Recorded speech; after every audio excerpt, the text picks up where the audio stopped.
Hello, and welcome to The Story of Rhode Island, the podcast that tells you the story of Rhode Island's fascinating history. In last week's episode, we witnessed Samuel Slater battle through a series of challenges at Slater Mill before ultimately achieving industrial success at Slatersville. These novel institutions have given Rhode Island the blueprints it needs for industrialization, and as we're about to see in this week's episode, it now has a reason to use them. It's a fall afternoon in 1808, and the once bustling mercantile city of Providence is in the middle of a severe economic depression. With most of the city's sailors, merchants, and craftsmen elsewhere looking for work, Rhode Island's founding city looks like a ghost town. The few individuals that remain simply wander around aimlessly with a hopeless look on their face. Even the ships lining the docks paint a bleak picture. Instead of embarking on international trading voyages, they just sit there idly, moving only when the waves cause them to bob up and down. Such a dreadful economic situation is one that is not unique to Providence, but is shared by coastal communities throughout America. And although it might be hard to believe, President Thomas Jefferson, leader of the Democratic-Republican Party, has intentionally put the United States in this precarious position. For the past several years, Great Britain, and to a lesser extent, France, have been violating American sovereignty. It began with them confiscating goods from American ships, but escalated when Great Britain started boarding American vessels in search of deserting British sailors. Jefferson and the Democratic Republicans were hesitant to start a military conflict, so they decided to ignite a trade war instead.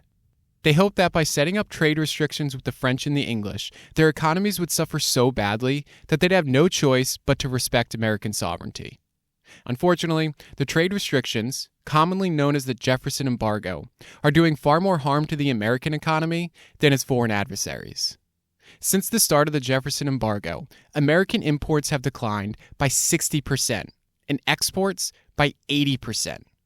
And since Rhode Island's economy is centered around maritime trade, it's feeling the effects of the trade war more than any other state in the Union. Towns like Providence, which once prospered off of trade, are now filled with unused ships, struggling businesses, and swaths of unemployed individuals. From 1806 to 1808, the number of vessels arriving in Providence from Europe has dropped by over 80%.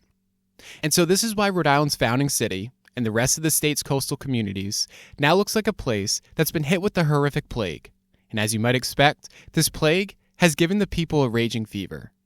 However, the symptoms of this fever are quite atypical. Instead of chills and a throbbing headache, many of the state's leading citizens are consumed by an infatuation with manufacturing. With maritime commerce no longer a reliable source of income, longtime merchants have begun investing their capital in textile manufacturing, a trend Moses Brown calls cotton mill fever. It's a fixation that as of 1808 is still in its early stages, but one that will grow even more intense when America decides that in order to protect their standing in the international community, they must go to war with their former mother country. Once this happens, maritime profits will plummet even further, and Rhode Island businessmen will turn their infatuation with manufacturing into a long-term obsession. A new commitment that will thrust Rhode Island into the depths of the Industrial Revolution and forever change its economy, demographics, and political atmosphere. The story of Rhode Island turning its back on the sea and becoming an industrialized society is what we'll cover in this week's episode of the Story of Rhode Island podcast.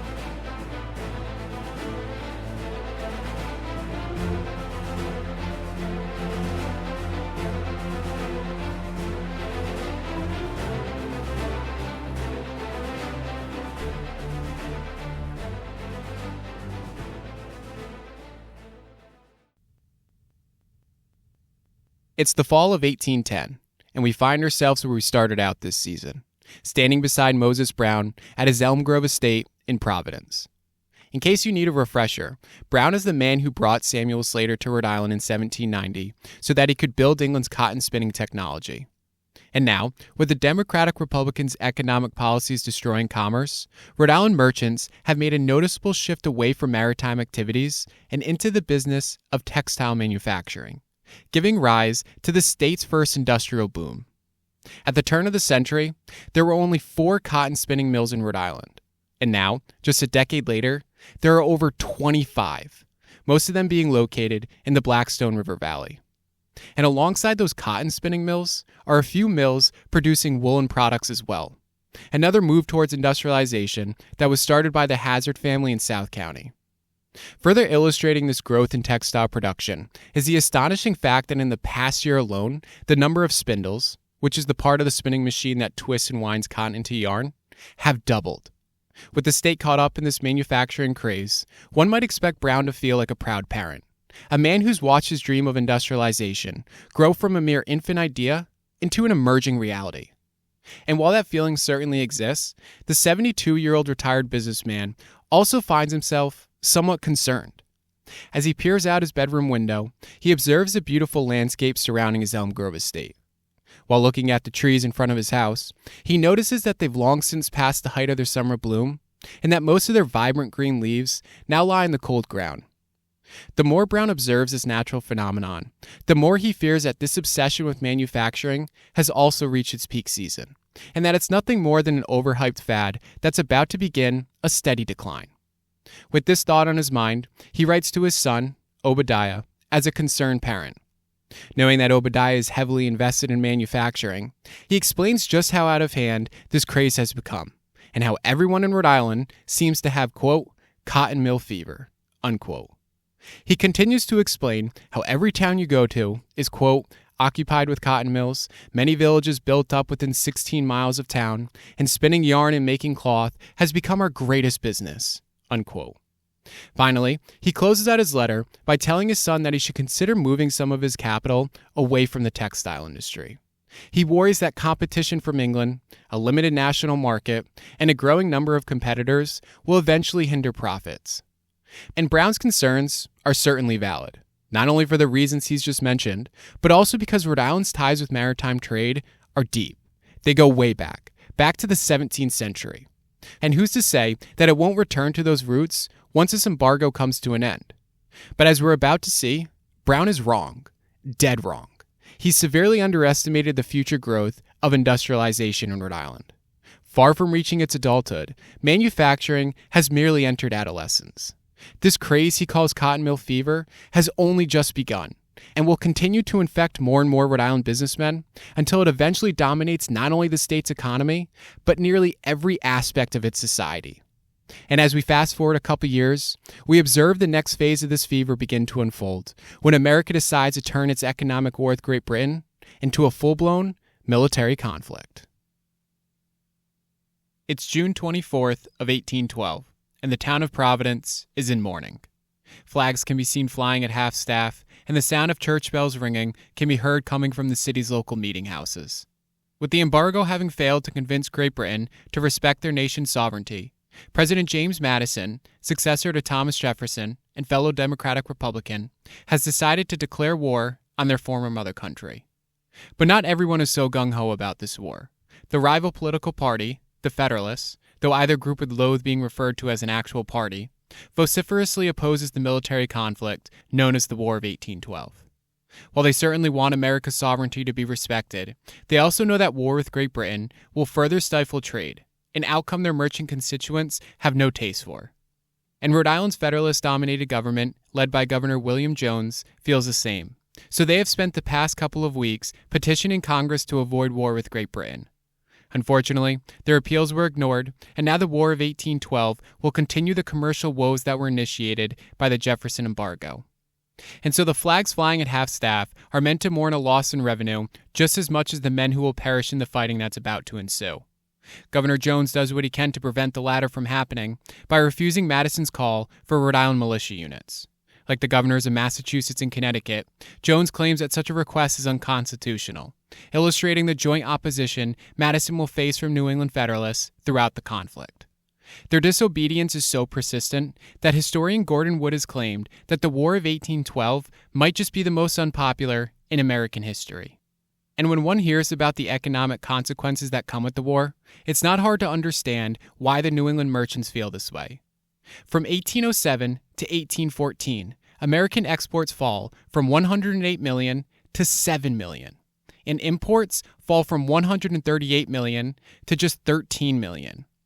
New England businessmen try to keep their economy alive by illegally trading with Canada, but even that is eventually shut down when the Democratic Republicans pass an extremely draconian measure that completely forbids all American ships from leaving port, prohibit exports, and even makes coastal trading illegal. Needless to say, the Rhode Islanders are furious, but at the same time, they know that they need to do something to make money. So just like we saw during the embargo, they once again shift their capital away from trade and into manufacturing. But this time, they do it even more aggressively than before. Throughout the War of 1812, Rhode Island built 62 new cotton mills, increasing the number of cotton factories in the state by 163%. By 1815, 21 towns in Rhode Island have at least one mill, and 140 different cotton manufacturing businesses exist within just 30 miles of Providence. Helping to fuel the growth of textile manufacturing is the fact that since America is at war with Great Britain, their cotton spinning businesses have fewer competitors. And Rhode Island is by no means the only state taking part in this move towards industrialization, as mills are popping up throughout New England and even in some mid-Atlantic states as well. By the time the fighting comes to an end in 1815, there are 243 cotton spinning mills across 15 states, demonstrating just how big of an impact the war has on pushing America into the age of industrialization. Now, since we won't be covering the war in detail, I'll give you a brief overview of its outcome. Technically, the war ends in a stalemate, but it does enable America to gain some international respect due to its ability to win key victories throughout the conflict. And one of these victories was the result of a heroic performance from an extremely brave Rhode Islander named Oliver Hazard Perry. Unfortunately, we don't have time for that today, so you'll have to learn more about that story by checking out this episode's webpage. Anyway, the primary point here being that the War of 1812 proves to be yet another catalyst for industrialization in Rhode Island. But just like is true for any long-term transformation, the growth of manufacturing is not linear. When the conflict ends, Rhode Island's textile industry goes into a depression due to British goods once again flooding the market. Then, it takes another hit at the end of the decade when the nation is struck by a financial crisis known as the Panic of 1819. At the same time, these difficult years come with some hidden benefits. To start, the competition from England, although painful, forces mill owners to up their game. In order to stay in business, they must become more efficient by adopting new technology, the most important being the power loom. I'll give you a quick explanation of the power loom in a minute, but first, let me give you a quick refresher of how textiles are produced in the 19th century. Okay, so the process of manufacturing textiles begins when cotton is grown by enslaved men and women living on America's southern plantations. Then, most of that cotton is sent to England so that it can be spun into yarn. Now, thanks to Samuel Slater, some of that cotton is sent to cotton spinning factories in New England as well, but overall, the industry is still dominated by England. And finally, the last step entails weaving that yarn into cloth. Another part of the process that's mostly done in England because they have something called a power loom, a machine that automatically weaves yarn into cloth and one that is unavailable to Americans at the start of the century. However, in 1814, a Massachusetts industrialist named Francis Cabot Lowell works with a mechanic to recreate the power loom in America. Then, in 1816, this extremely powerful technology makes its way to Rhode Island when William Gilmore invents his own version of the power loom. But unlike Lowell's power loom, Gilmore's is extremely affordable, and he doesn't patent it, so this makes it easier for people to replicate. This machine proves to be especially impactful when the post-war depression finally comes to an end in the early 1820s. And it's at this point when the obsession with manufacturing that Brown once called cotton mill fever turns into a full-blown epidemic. Before long, Rhode Island, like today's Silicon Valley, becomes known as a hotbed of innovative economic activity. However, instead of tech companies, hip work cultures, and employees from Ivy League schools, it's made of manufacturing businesses, god-awful working conditions, and a workforce that mainly consists of women and children from the region's poorest families. But nonetheless, the manufacturing business is booming, and it's in the 1820s when textile manufacturing officially overtakes maritime trade as the state's leading form of economic activity.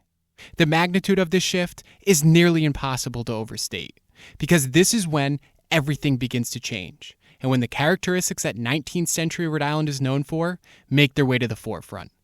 New factories and mill villages begin popping up left and right.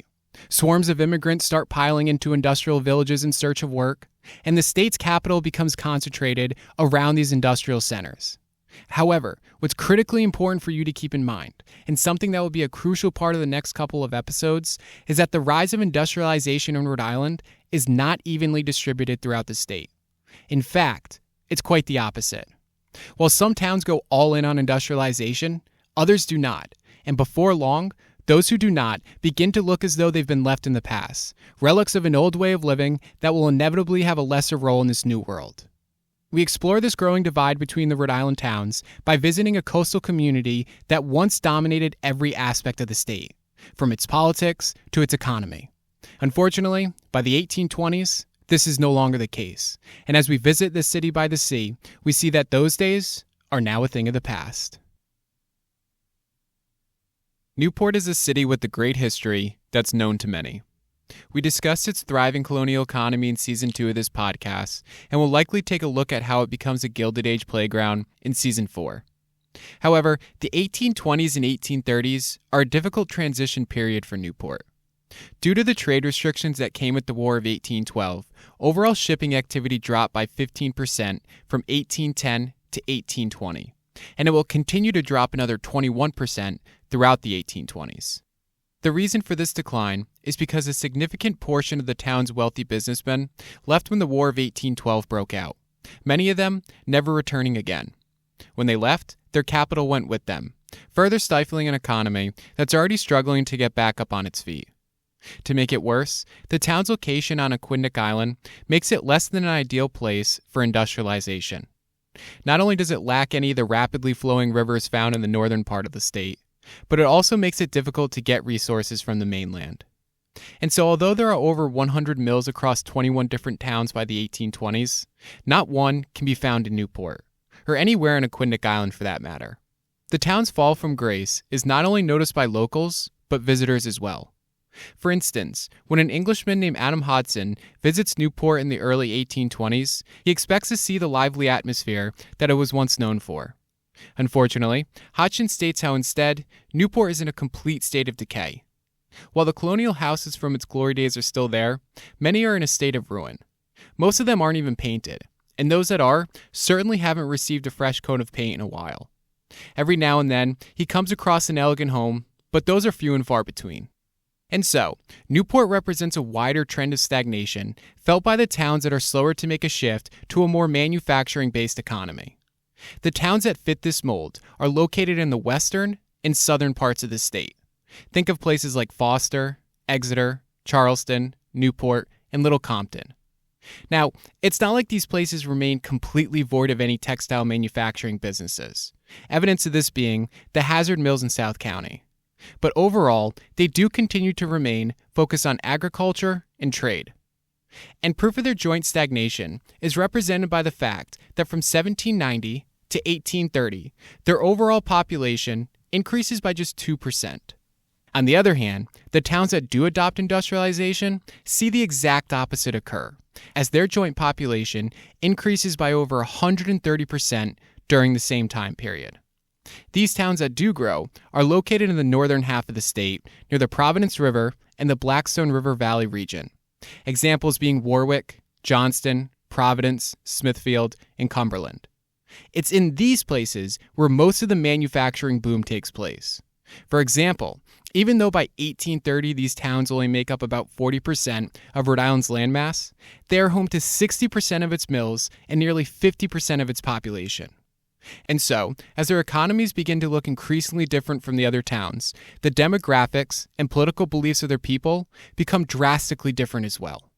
As the years pass, these differences will cause political disputes between these two types of towns, and will eventually erupt in a political cataclysm known as the Dorr Rebellion.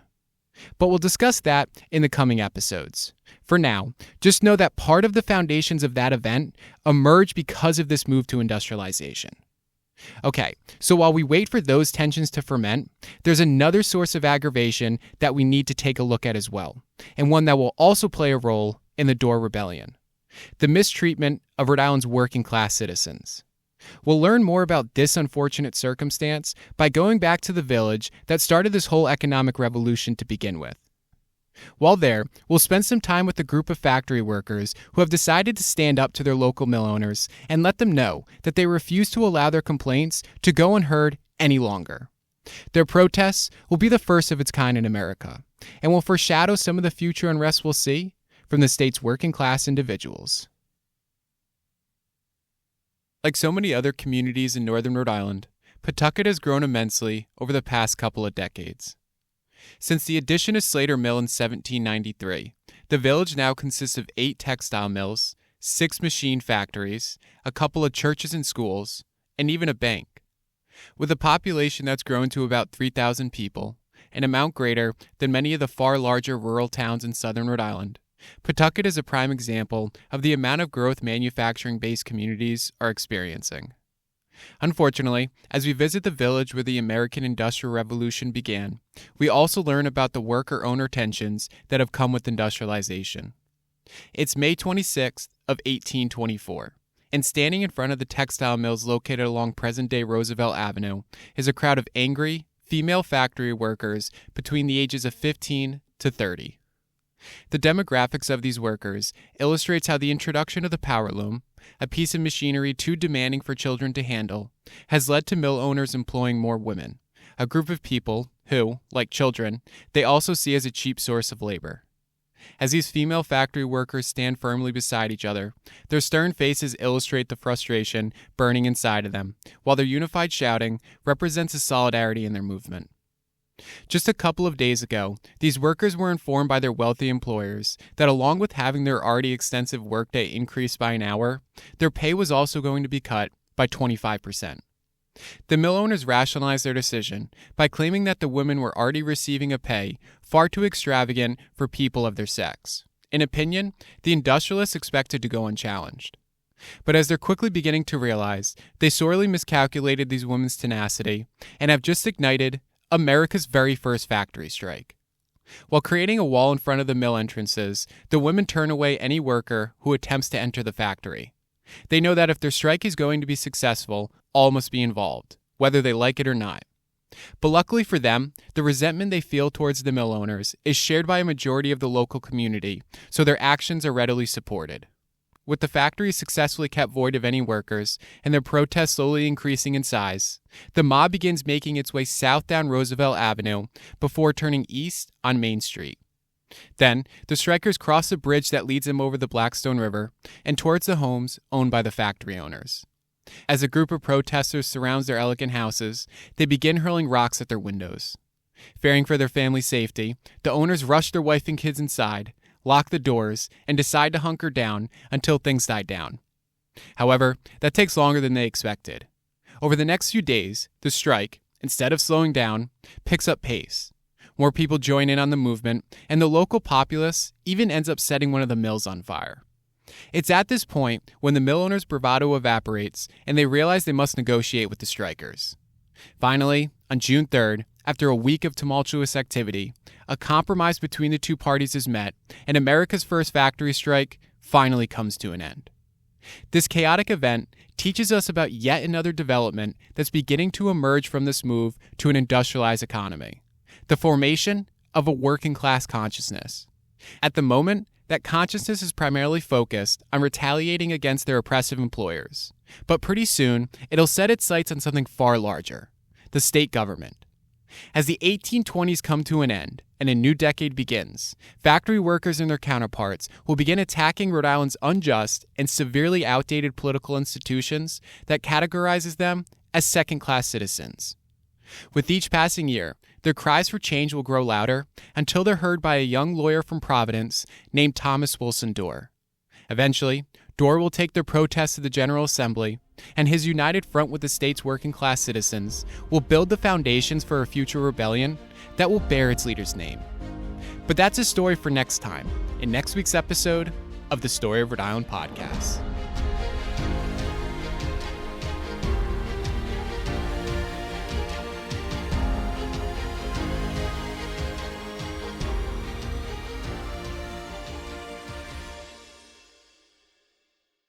Thank you for listening to The Story of Rhode Island. If you enjoyed today's episode, please be sure to follow the podcast and leave a review. Also, if you're looking for a fun way to explore historic Rhode Island locations, follow the links in this episode to learn more about a new mobile app history hunt experience. Sponsored by the Battle of Rhode Island Association and produced by Fresh Maps, the revolutionary RA History Hunt self-guided walking and driving tours take you on location to learn what happened in and around Rhode Island during the American Revolution era. It really is very fun, so I suggest checking it out on freshmaps.us. Thank you again, and see you next time.